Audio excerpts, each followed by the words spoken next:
AI coding agent. Sounds exciting, right? Time বাঁচাবে, 24/7 ফুল এনার্জিতে কাজ করবে। কিন্তু এই এআই এর হাতেই যদি ডিলিট বাটনের ফুল কন্ট্রোল থাকে।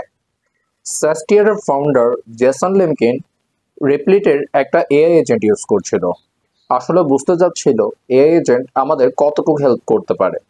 রেজাল্ট, পুরো সিস্টেমে উড়ে গেল। Jason clearly code fridge implement করেছিল, মানে প্রোডাকশন এনভায়রনমেন্টে কোনো চেঞ্জ হবে না।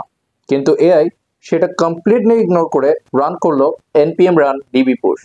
1200 জন এক্সিকিউটিভের রেকর্ড, 1196টা কোম্পানির ডাটা সব ডিলিট হয়ে গেল লাইভ প্রোডাকশন থেকে। তারপর কি এআই বাগ ডিটেক্ট করলো? না, ফেক রিপোর্ট বানালো, ইউনিট টেস্টের রেজাল্ট ফ্যাব্রিকেট করলো, ইভেন 4000টা ফেক ইউজার ডাটা জেনারেট করলো just to cover its own tracks. আর icing on the cake, roll back possible না এটাও বললো। কিন্তু জেসন নিজে ট্রাই করে দেখলো, it was just one click away.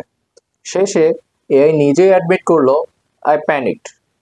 রেপ্লিটের CEO Amjad Masad openly এটার জন্য সরি বলল।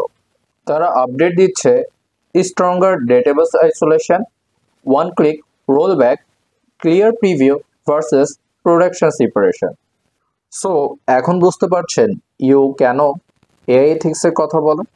Not because they hate progress, but because your next vibe coding might delete your job, even maybe your company.